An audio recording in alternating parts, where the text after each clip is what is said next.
I have important friends. I'm an important person. I have important garters holding up my very important socks. Do you have any idea who the fuck I am? Do you? Do you? That's right, Jip. We're important people. Me and you, the viewer, because I couldn't have done it without you. We just hit 100,000 subscribers. Actually, it's more like 102, but I wanted to wait for a buffer so I didn't instantly lose it as I post the 100K video. 100,000 subscribers is an accomplishment I could never have imagined. And it's such a milestone, I wasn't quite sure how to celebrate it. So we're doing a Q&A, which is the style of the time. But I did have some other ideas for live shows to celebrate as well, like tier listing every season of TV I've covered, or a bracket of which characters from the shows I've covered would be most valuable if you started your own criminal empire. And yeah, we'll probably do those eventually. But Q&A first. Q&A is the classic. Let's go. Ta Weaver asks, when is the Q&A video going to be? The Q&A is happening at this very moment. So, first things first, the question that a bunch of people asked that I specifically said not to ask. When are you going to cover a specific show? The short answer is, I don't know. I have a big list of shows I'd like to cover and shows that have been recommended to me, and when I first started the channel, I would make all kinds of commitments about what I was doing next and then never stick to them. There is a bit of an ebb and flow where I like to do a long-running comedy and then pivot to a more short-running intense series, then break it up with a canceled too soon quickie when life attacks and I don't have as much time to devote to the channel. Apologies to the people who burned their question on that. The real hack was to ask a question and then demand a review after in the same post. But yes, I did take note of your suggestions.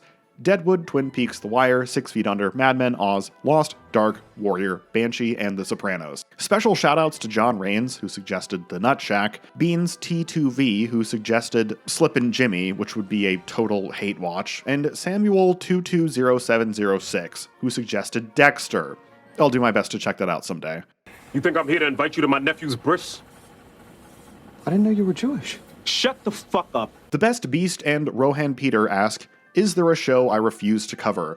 My audience seems to have their fingers on the pulse of what sort of things I like, and I almost entirely review things I either like or once upon a time liked before they fell apart. But the best answer to this question is The Walking Dead. Early on in the channel's history, I had The Walking Dead as like a moonshot 250,000 subscriber milestone special, because I'd heard the series was coming to an end, and even though it would be a huge endeavor, I was pretty invested in the first few seasons back when they aired. But then it just sort of didn't end. The Walking Dead just carried on as a bunch of spin-offs. So I don't really know how to approach it as a single series without covering all the spin-offs, and at that point it would be like even more elaborate and time-consuming than my Kevin Conroy Batman video. And I promised myself I'd never make a project that big again. So yeah, no Walking Dead for the foreseeable future. Matthew Pickard, longtime supporter, shout out to my boy, asks, do you plan on reviewing a Star Trek series in the future? I would love to cover a Star Trek series in the future, or ideally every Star Trek series in the future, although from what I've heard, some of the Paramount Plus entries may be another Slippin' Jimmy hate watch scenario. I've seen a decent chunk of TNG and ran through the highlight reel of DS9, but the rest of the franchise is basically a total blind spot for me.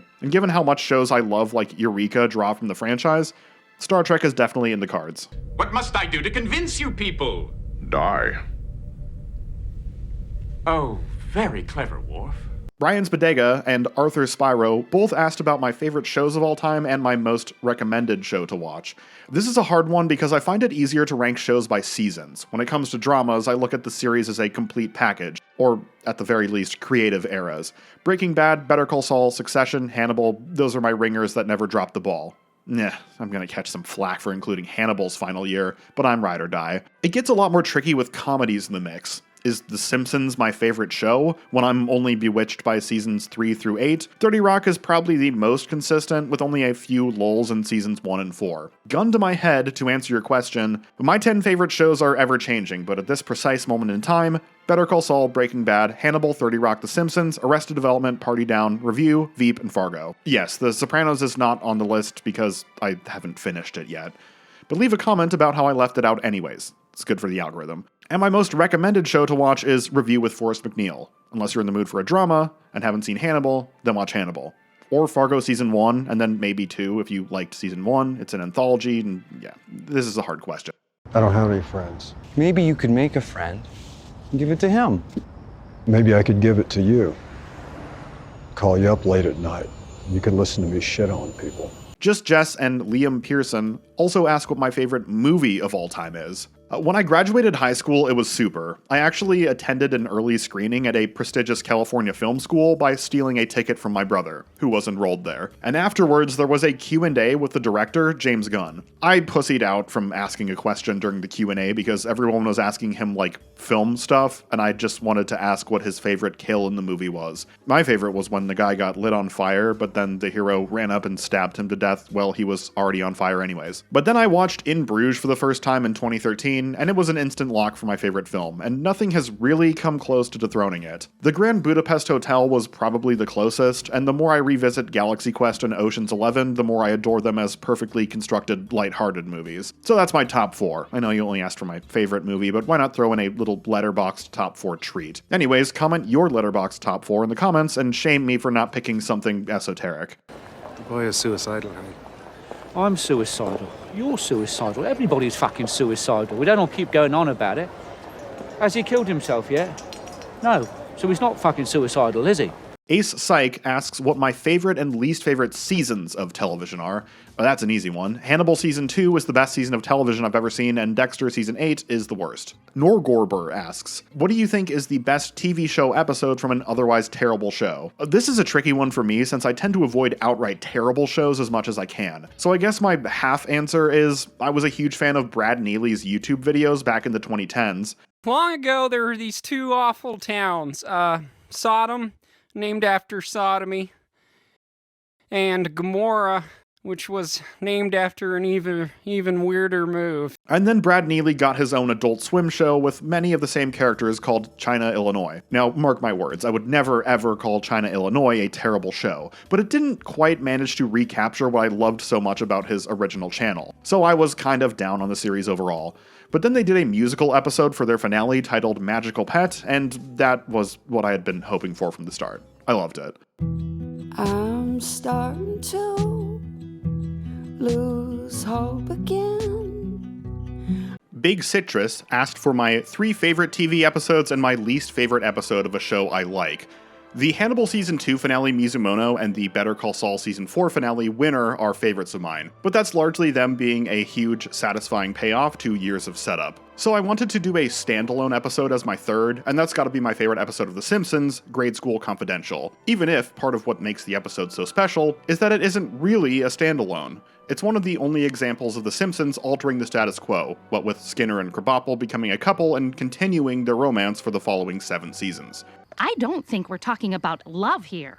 We're talking about S-E-X in front of the C-H-I-L-D-R-E-N. Sex Cauldron? I thought they closed that place down. Worst episode of a show I like, and I'm approaching this as shows I liked every season of, so most stuff isn't in the running, is also a Hannibal pick, Secondo, the big Chio detour episode. I like every episode of the show, but that one. Ditto for Fringe's Bloodline, but to a lesser extent, since it still has some good moments. I planned on doing one of those 10 best, 5 worst episodes videos for Fringe after my retrospective, but the only episode I really passionately disliked was Bloodline. So then I considered doing just a top 10, but the top 10 Fringe episodes is such an obvious list that it feels like I'd be wasting everyone's time. Tony Down Under and Alien Hunter both asked about the worst show I just couldn't quit.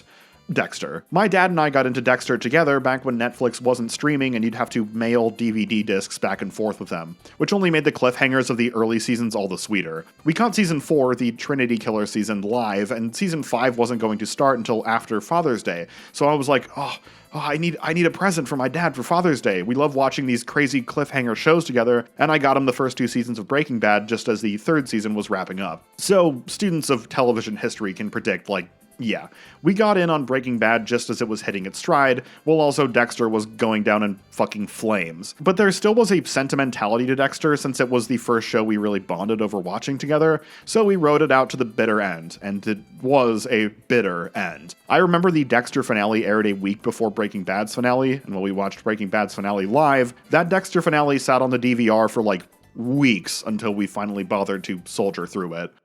No, I'm here to kill you with that pen.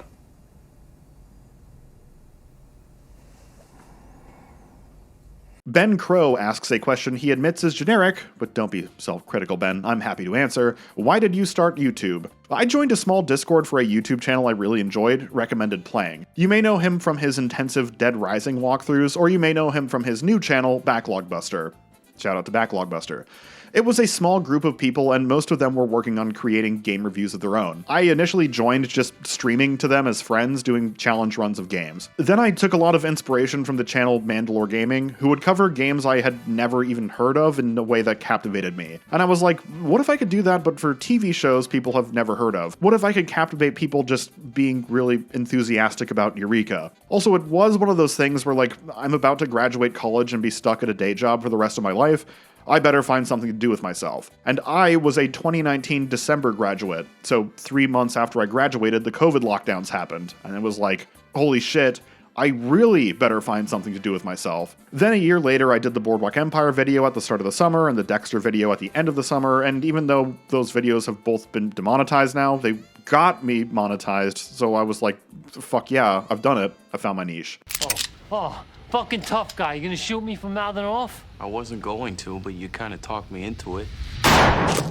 Weaves asks, which version of the Riddler throughout all adaptations and mediums is your favorite? I haven't really met a Riddler I didn't like. Maybe the one that just gets trounced on in the new Batman Adventures. When I was younger, my first Batman movie was Batman Forever, because 89 and Returns were a little too gnarly, but my parents were like, Forever is basically a Jim Carrey comedy. The wee baby Slipmaker is old enough to watch a Jim Carrey comedy. I'd have to go with the Arkhamverse Riddler, even if he is a little try-hard edgy in his first appearance. He's just so delectably hateable. But I'm sure there's a veritable sea of Riddler adaptations I'd love even more that I'm just not privy to. Somebody tell me! Do you hear me? Somebody tell me how he did it! I have to know! I have to know!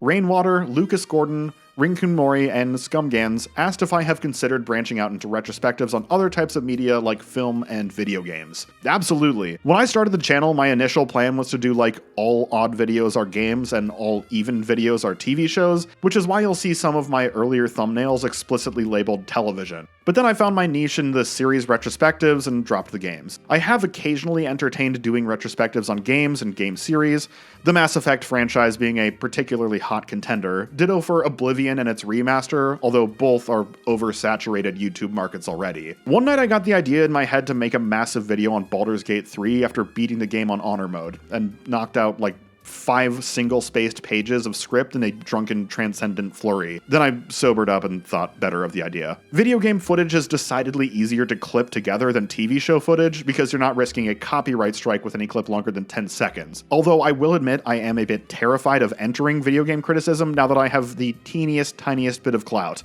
since the environment is, shall we say, contentious. I've been blessed with a very respectable and articulate audience and got a nasty crossover taste of what the gaming sphere is like when I dared to espouse moderate criticism of the Fallout TV series. I wish I could say my skin is thick enough that it doesn't bother me, but I'd be lying. Watching people nitpick my takes because actually once upon a dream in a Fallout novel, there's an explanation for this, so you're not a real fan. Or it all makes sense if you assume this, and you're an idiot for not just assuming what I'm assuming, sent my jimmies into fucking orbit. Speaking of games, Daryl Dark Nathan asked if I plan to cover Disco Elysium in particular. I'd love to play it one day, since everyone who does seems to have a transcendent experience, but I doubt I'd ever muster up the nerve to cover the game myself. Looping back to the original question, when it comes to movies, I'd probably just want to make a video on the entire Ocean's 11 franchise at some point. That or the Pirates of the Caribbean franchise. And yes, that's the regional pronunciation. It's the Caribbean in all other circumstances, but the Caribbean while talking about pirates. Trust me, I'm a Disney adult. But yeah, I really re-examined the second and third Pirates sequels about a year ago and was kind of enamored with what they're doing despite their mixed reputation. And the Ocean's movies, well, the Ocean's movies just fucking rule. Saul makes 10. 10 ought to do it, don't you think? You think we need one more? Thud the Stud asks, what were my favorite and hardest scripts to write? Fringe was my favorite script to write, and just in general my favorite video to make. Even the seasons I remembered not liking on my first viewing, I had a more positive experience with on a rewatch. I knew the show very well going in, and therefore it was easy to make the script flow. Being able to bounce between like the narrative aspects, the world building sci-fi logic, the character dynamics, and the structure of the case of the week is very easy.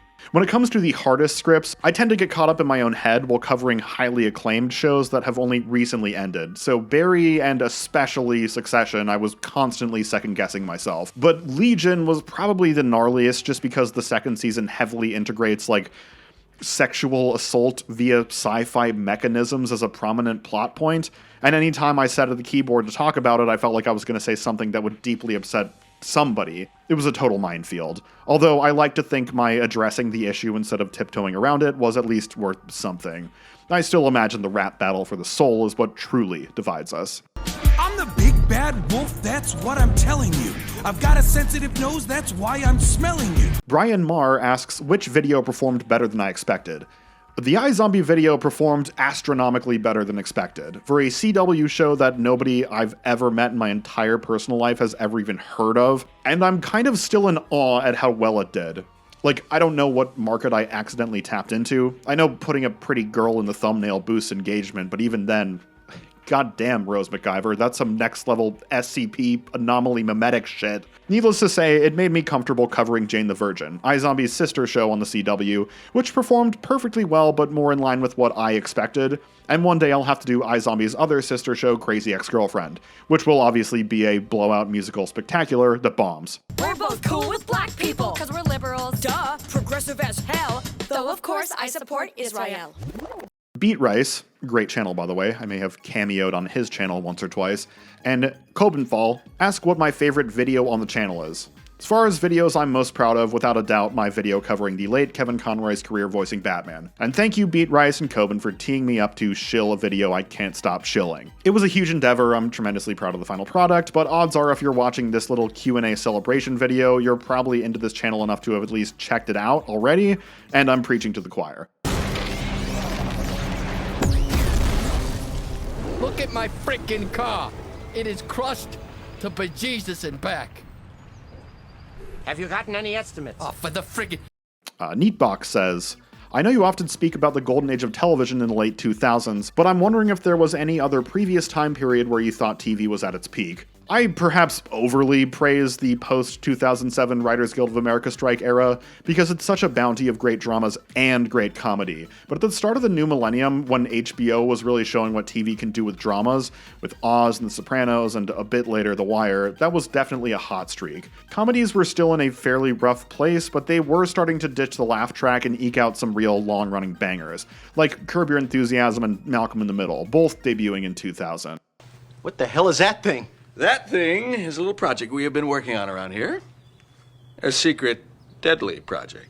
Arthur Spyro asks if there's a show I started a retrospective on, but for some reason could not finish. I've actually started a number of retrospectives and then quit, usually just because I wasn't in the mood for that specific show in the moment. Sometimes I'm coming off of something more mindless and want a complex show that will make me think. Sometimes I'm tired of overthinking things and want a good, long-running procedural with simple character relationships. Sometimes I spent way too long on a video and just want something quick and dirty I can knock out in under a month. But if I ever successfully record a script for the first season, I've never not finished the video. So I've started rewatching and taking notes before ultimately quitting on The Good Place, Bored to Death, Burn Notice, Eureka, and The Sopranos. But before you get too heartbroken, again, this is just a game of what mood I'm in, since obviously I came back around and did cover Eureka a few months later. So don't think I'm not going to come back around again and give the people what we want with Bored to Death. How dare you belittle what Richard and I have built? But it was built on a lie. Everything's built on a lie, you idiot. That is true, Jonathan. Maria asks, are you truly the maker of the 8th episode of the 3rd season of Better Call Saul? Despite my name Slipmaker, I was in no way involved with the production of the Better Call Saul episode titled Slip. My name is actually a reference to the original intention of this channel, where I would live stream challenge runs of Fallout New Vegas. New Vegas includes the Marty Robbins song Big Iron. The lyrics tell of an outlaw named Texas Red who has killed 20 men in duels after they, quote, made a slip, which is to say, made a mistake in a shootout and were killed. My New Vegas Challenge Run channel was intended to focus on no death runs in particular, so if I lost a run by dying, I would have made a slip, so to speak. Hence, Slipmaker. And of course, before that, it was called the ASU Undergrad Vlog, because I was an undergrad at ASU doing a vlog. If you're one of those 19 people who subscribed during the vlogs, holy shit, what a ride, huh? Guess, that's it. Quite right, huh? Tom Daniel Williams asks, what is the biggest or most beloved show that I don't care for? It's The Office. I think the second and third seasons of The Office are some of the best comedy seasons ever. There are a handful of overly outlandish plot lines, but otherwise it's like the characters are so well realized. It's incredible and incredibly hilarious. Then right off the bat with season 4, they hit the gas pedal on flanderizing the characters. I feel like I'm on an island with the series, where most people hesitate to criticize it until after Steve Carell's departure in season 7. I can bitch about The Simpsons losing its mojo after season 8, and half the world will agree with me, but when I say I jumped ship on The Office at season 4, while still watching seasons 2 and 3 again and again and loving them, I'm the weirdo. Part of that may just be that I loved Andy as a suck-up, rage-prone villain who enacts an evil plot that is cathartically foiled, and hate him being Ed Helms doing his Ed Helms dorky shtick. Part of it could be that the love triangle hadn't been resolved, and for the record, I'm Team Karen as any sane man would be. Part of that could be that much of the creative force behind the series left to work on Parks and Rec instead after season 3. Oh, and of course I'm talking about the American Office, not the UK Office. But for other beloved shows I don't care for, jot down all of the old toss Ricky Gervais has worked on after cutting ties with Stephen Merchant. Why do shows like Afterlife have such a dedicated fan base? It's so arbitrary. Anyways, play a record. What happened to Chris Moles' show? Is it not on anymore? On the TV? Yeah. No. Turns out he was too fat and talentless. Do you want to tell us about Hastings? Where did that come from? Eh? What? Derepy wonders, what is a mistake you've made in a video that changed how you approached future projects? Accidentally left a insert text here in the Dexter video, which taught me to always double check my export in case any of the effects exported wrong. Except I didn't, and half the still images in the Archer video exported at the wrong scale and I uploaded without checking. At least nobody seemed to notice, and all of the nudity censor stills were large enough. There's also a handful of times I've mispronounced a word or incorrectly described a familial relationship, with the most infamous examples of both occurring in my Game of Thrones video.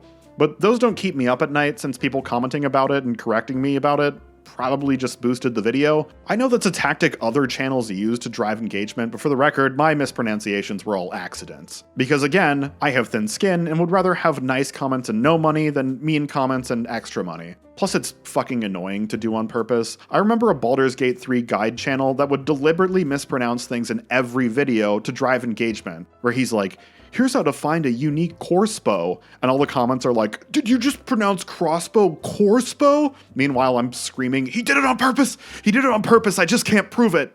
I just couldn't prove it! Laughter's Assassin asks, do you usually make your videos based more on something you have watched recently, or do you find yourself revisiting and rewatching shows you've watched in the past? When I started the video on Boardwalk Empire, I was like, I don't see any other channels doing what I intend to do, which is to say ripping off Mandalore Gaming, but about a lesser-known TV show instead of a lesser-known game, so I didn't really have a plan for how to follow it up. And then I was like, well, what do I know like the back of my hand that hasn't been talked about to death on YouTube in the same way?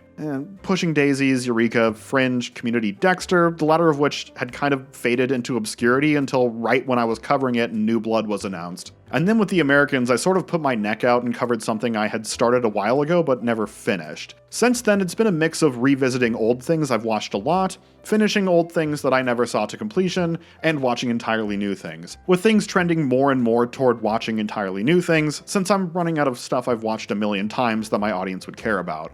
Lagonga says, I loved in the Dexter retrospective when you talked about how you would change it and add to it.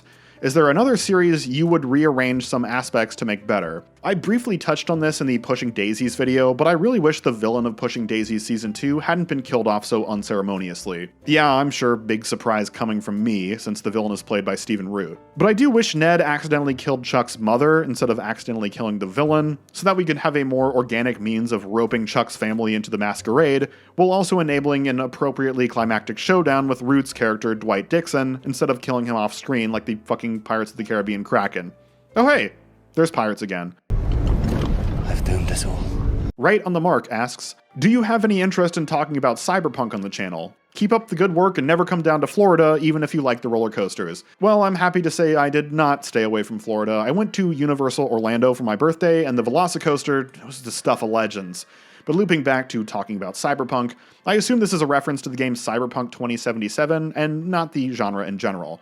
And Yes, I have tried to get into it a few years ago, only made it a few hours in, but I know the game is infamous for having a slow start. But yeah, one day I'll power through. Dylan Drew asks, what are your top 5 video games of all time? I have a Mount Rushmore up my sleeve. Fallout New Vegas, Paper Mario The Thousand Year Door, Ratchet & Clank Going Commando, and Batman Arkham City. Rounding it out with a 5th is a bit more tricky. As of this recording, I've been on a real Kingdom Hearts kick, but those games certainly have their frustrations. Kingdom Hearts fans, if I were a member of Organization 13, pitch what my Organization 13 element and weapon would be. I keep seeing all these smaller channels with awesome fan art, and here I am with no fan art. What's going on, big guys? I've definitely lost myself in park builders like Roller Coaster Tycoon and Planet Coaster, and then there's Baldur's Gate 3, which I might only be omitting because I'm trying to avoid recency bias, even though the game's like fucking 2 years old now. But I think I have to give top 5 to Rock Band 2. Great set list. Except for that fuck-ass death metal song made by the developers that they oh so graciously included in every random song mix in the entire game. Turn that off! Turn it off! Liam Pearsons asks what some of my favorite musicians are.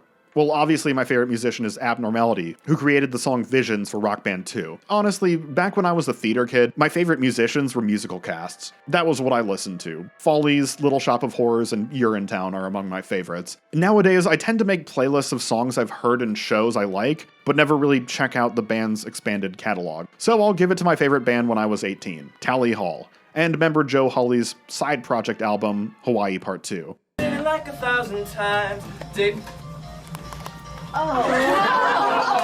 This is very unprofessional. Can I call you back in a little bit? YGG, however you say this, asks, what pre-existing piece of media would you love to see turned into a TV series? I always wanted to see Fallout hit the small screen, so curl a finger on the monkey's paw there. Only joking. Or, I guess, half joking. The show was fun enough, but I really wanted something that would, in contrast to the ink spots, set my world on fire. Gore Verbinski, one of the great shunned Hollywood directors of the first 3 Pirates films, was once attached to a BioShock adaptation, and I think that would have been beyond amazing, because he has a knack for grotesque villains, complex alliance betrayal narratives, and swashbuckling seafaring action sequences. But as it stands, I feel like if we got a BioShock adaptation now, it would be like, does anyone else think undersea late-stage capitalism bad? Oh, how riveting. No pun intended. A's Wonders. Outside of YouTube, do you partake in any other hobby or creative outlet? I'm really big on theme parks and roller coasters, so I spend every year saving up most of my spare change to book a summer trip to ride coasters and a Halloween trip to visit Halloween Horror Nights at Universal Studios Hollywood. I've often considered making a second channel that covers theme parks instead of TV, but living in Arizona, I'm not going to have reliable content. Fucking stuck here. I would love to go there, but let's face it, that's never going to happen. None of us is ever leaving this godforsaken wasteland. I also play the drums, but my electronic drum set is busted, and I live in a duplex with another renter, so I can't annoy them with a physical set. So I'm kind of pathetically relying on a Rock Band 2 drum periphery to keep my drumming muscles from atrophy, like an astronaut stuck in space waiting for rescue. Springtick asks, what is a show you really want to cover but feel nervous about covering? The Sopranos, since I still haven't seen the whole thing and it's already been heavily dissected. And is currently being dissected by our buddy Beat Rice. Feels like flinging myself off a diving board into a pool that's already full of people. Twin Peaks is honestly even more terrifying. It's like flinging off a diving board into a hot tub that says no diving with the same amount of people crammed into it. But the latter is a faster watch, so if my video goes over fucking horribly, I can at least just walk it off with a Roman Roy hand wash moment. Squeeze his hand off! Squeeze his hand off! Squeeze his hand off! Infinite Evil asks, what year do you think is the best year of television during the second golden age? This is really a whole video in and of itself, so my team and I will be researching. 2009 is a decent off-the-cuff ass poll though. 30 Rock Season 3, debut season of Community, debut season of Parks and Rec, even though that's for sure the worst season, debut season of Archer, Dexter Season 4, which was of course the finale and they never made another season, second season of Breaking Bad when they finally got a full episode order, the last 3 utterly perfect episodes of Pushing Daisies on a technicality, also the year they introduced Leon to the cast of Curb Your Enthusiasm. Yeah, it was a good year. What would happen if we were bisexuals? I couldn't be comfortable now. I won't be comfortable right now. Right now, I'll be all fucked up right now. I would have zero interest in a person like you. You goddamn right. Me too, Larry. You know what I mean? Oh, you wouldn't be interested in me? Fuck no, Larry. Shark Jr. noticed a lot of Psych references in my videos and asks if I have a favorite running gag. I actually only have a passing familiarity with Psych and have only seen a few episodes. But I'll put a pin in this one, and when I inevitably cover it to scratch that iZombie fake psychic itch, I'll let you know. Murray asks if I am going to do retrospectives on anime or things from non-English speaking countries. This is infamously the most normie of all anime series, so I'm sure I'll catch flack, but I found myself very drawn into Attack on Titan, so that's definitely one of the short lists to cover. Death Note is another one on the short list. People seem to have revelatory experiences while getting into that show, even if it's also infamous for running on too long, but I'm certainly no stranger to that issue in shows I've covered. There was also a Brazilian series I watched a long time ago called Priamar, which was like Breaking Bad but selling caipirinhas instead of meth. Far as I can tell, that's basically lost media now, though. Acanthos wonders, if I could design hell, how would I design it? I've been through some actually upsetting experiences in my life, but the times I think to myself, I'm in hell, are times where something just really, really tedious and frustrating is happening. So that. Like rendering a video on shitty hardware over and over and the export keeps failing, desperately driving home when you're about to shit your pants but every light you get is red, or waiting hours in the standby line for a roller coaster but then right as you're about to get on in the front row, they let a group of FastPass people on first. And then they keep letting FastPass people on first, but not for any other row, just the row you picked, and then they keep letting FastPass people on for like 10 trains until the ride breaks down. Also, I would make it so just when you think you're relaxing to a video, the quality drops and it starts to buffer, and you can't tell if it's your connection or if it's a YouTube problem, but you know something's going on. Will you cover shows that are procedurals, like crime shows, medical shows, or law shows that have a case of the week? Yes, Tony Down Under. You asked a second question? Thought you could get away with it? Well, you did. Yes, I would. Arguably, I have, and my wife and I were chilling watching House while we fell asleep the other night, so might drop a House video on you next. Who knows? Which came first, the chicken or the egg? My money's on the chicken. Amparo Lopez and Tenoob Dude both ask what other short-lived series or gone too soon shows I believe should have continued. Pushing Daisies, Hannibal, Firefly, and Terriers were all cut down in their prime, but at the same time they all ultimately ended in a relatively satisfying manner with only a few loose plot threads hanging. And again, slap an asterisk on Hannibal Season 3 since a lot of people left unsatisfied or left before it even ended. Of course, Terriers ends on a cliffhanger, but it's more of a choose-your-own-adventure cliffhanger, and it's actually really obvious which option the writers would go with had the show received a second season. For Amparo Lopez, I think the biggest gone-too-soon show is Firefly, since there was so much of that fictional universe left to be explored, even if some of the rumored character arcs for future seasons sound god-awful. Which is why, for a Tenoob Dude, the show I most wish had continued is Hannibal. Despite getting the longest run of all the shows I listed, I'll always wonder what could have been with a fourth season, especially a fourth season if the studios managed to negotiate the rights to include Silence of the Lambs characters. I've benefited greatly from Dr. Lecter's therapy. I'm still benefiting from it. I only hope that I may repay him one day. Swag McPuffins asks, does a certain amount of time have to elapse between the end of a show and the making of a retrospective video? I jumped right on Succession after it ended, so clearly I have a mercenary attitude when it comes to covering something I'm interested in. But I think in general, it is worth waiting just to distinguish my channel from the plethora of ending explained content that will flood YouTube 2 hours after the series finale airs. It's better to let moments sit with you for weeks on end than try to pounce on a trend. Sticky Rick asks, when is the next Kingdom Hearts stream? Shout out to Sticky, a literal day oneer back from my New Vegas streaming days and my recommended playing group chat days. So I briefly flirted with streaming a run-through of Kingdom Hearts 1 and 2 on the hardest difficulties, but I did a dry run first on my own, and they were 100% completion runs, and any Kingdom Hearts fan can tell you that hitting 100% is a hell of a grind, and so now I'm kind of over Kingdom Hearts and burnt out. Also, I don't know where to stream it to. Like, it was in a private chat on Discord, but I've since stopped using Discord. I kept joining servers for YouTube channels I liked, but then I could never really fit in. And then I'd become self-loathing about how even if I did fit in, none of this is real. I'm lonely and trying to form a parasocial relationship with the channel I like, so then I'd leave. Which, by the way, if you're a YouTube creator with a Discord channel that have joined, left 3 comments, then bailed a few days later, that's why. But, yeah, I'll Q&A you during the Q&A. Do people want a Slipmaker Discord? I've never managed a public Discord before. It could be a lot of fun, but I've heard it's fucking horrible. Snatch Feast says, you've mentioned in a couple videos that you have a background in theater. Do you feel like this helps with or hinders your ability to analyze and critique the shows and movies you review? Honestly, theater only gave me perspective for my latest series, Barry, which is about a character getting into theater. When I did theater in school, it was more of a way to goof around and get attention and try to get laid. I did AP English in high school and an honors literature analysis class in college that was mandatory to stay in the honors dorms with the better food court, and I imagine those classes lent a hell of a lot more to my eye for critical analysis than playing Charlie Brown in You're a Good Man, Charlie Brown while dating the girl who played Snoopy. Insert peanut butter joke here. Who is writing this? You're doing this. This is your life.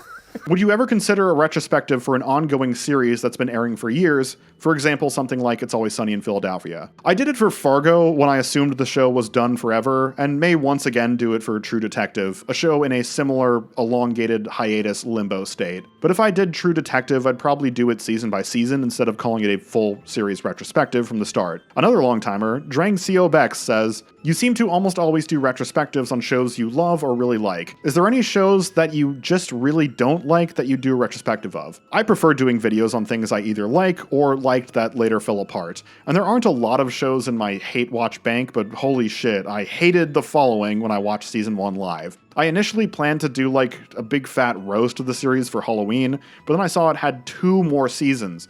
45 full hour-long episodes is a pretty daunting task for a hate watch. But I have such an Edgar Allan bone to pick with the series, I bet I'll still make it happen one day.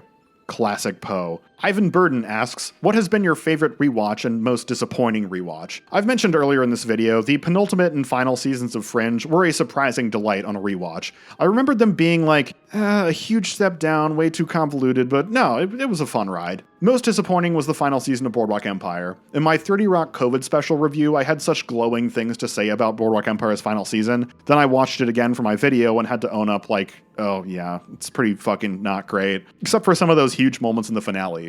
Or I guess, small moments. That final slow dance will haunt me forever. First time I was tipped a nickel, I thought the world was a marvelous place. But a dime would be better. Thomas Kunz asks, how do you think your viewing experience of shows has changed since you started seeing success from your channel? Early on in the channel's history, I actually had more of a focus on like, is this thing I'm watching a thing I can write a critique on? Because I was just goofing around. Like, oh, let's do a 30 Rock reunion video. Oh, let's do a review of the latest The Boys season. Now that I have the series retrospective structure, I sort of categorize like, am I watching this for a video or am I watching this for fun? The big distinction I notice is kind of carrying with me a very deliberate focus on the smaller character moments and their development. Because big plot twists and plot points and, oh, this character died, or, oh, what a big action scene, those moments are going to speak for themselves to a certain extent. It's Meatman asks for my favorite character from Dorm Life. For the uninitiated, Dorm Life was a UCLA student-based mockumentary project that somewhat apes the American Office while putting its own creative spin on the franchise, that I have made passing references to a number of times in my videos. And my favorite is Mike. The whole notion that the affable, let's all goof around bubbly main character guy instead winds up twisting in the wind with no friends after 1 or 2 unintended faux pas may have spoken to me. And I loved his roommate Josh, a theater kid who sort of morphs into a villain in the second season, that the series never really comes out and acknowledges is a villain, since he's capitalizing on Mike's loneliness to make a documentary about him. Look, can you guys just get a room, please? Look, can you just get a life, please? Oh wait, you dated a super lame girl, you have a brother who's way cooler than you are, and you think that everybody likes you, but they don't.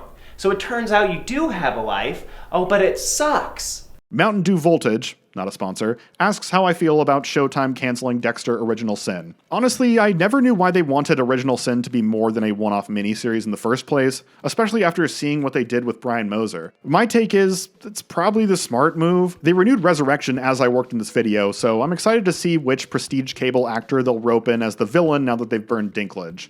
Everybody seems to be pulling for Cranston, but if they were half smart, they'd go with Buscemi. HN Films asks if I can rank every Walter White scheme in Breaking Bad.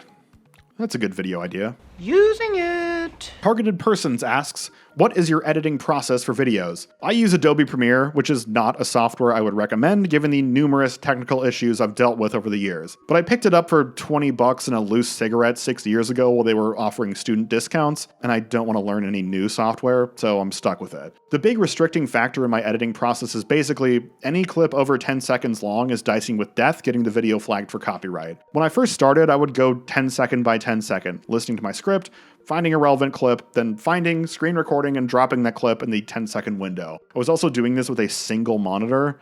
Yeah, the Boardwalk Empire video was a real slog, tapping back and forth between screen recording and editing software in my utterly broke days. Once I'd upgraded my software and setup, the new move was to rewatch and skip to all the major, relevant, or visually stylish scenes so that I would have a big repository of clips, which I could use to piece together the background footage 10 seconds or less at a time. My latest retrospective on Barry, I experimented with ripping the entire show and having it broken up episode by episode. Certainly more organized, but I'm not sure if I'll stick with that method on videos covering longer, more episodic television like Jane the Virgin or Chuck, where entire episodes are mostly irrelevant to the points I'm making and would just be a waste of hardware space. Oh, and I also like to double check the audio by listening to the whole thing once on earbuds, once on headphones, and once through my car stereo. As someone who likes to doze off to or do data entry work while listening to YouTube, I appreciate the importance of not suddenly being so quiet people think the video stopped, or suddenly being so loud you blow people's eardrums out. And finally, Chari Star asks,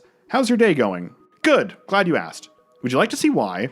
Because look what I just got in the mail. This is a YouTube play button recognizing our achievement of 100,000 subscribers. And I just about lost my mind when I opened it. But I'm kind of a hermit both offline and online, and while it was fun to show it to like my mom and dad, the real people I get to show it off to are all of you. Now, thank you for your support, your comments, just your enjoyment. Frankly, your enjoyment. I think of my favorite channels I would relax to, and it's cool to think people had an enjoyable time relaxing to my stuff too. Super special thanks to the people who have supported me on Patreon over the years. I released 10 to 20 minute retrospective work in progress teasers for Patreon supporters, but I had a lot of fun making this Q&A video, and I've seen a lot of other channels doing monthly Patreon Q&As, so yeah, let's start doing that. New Patreon perk. That's all I've got. If I missed anyone, I'm sorry. Please tell me so I can make amends. Subscribe, join the Patreon if you want, convince me to make or not make a Discord, and draw me as a member of Organization 13. That's your homework.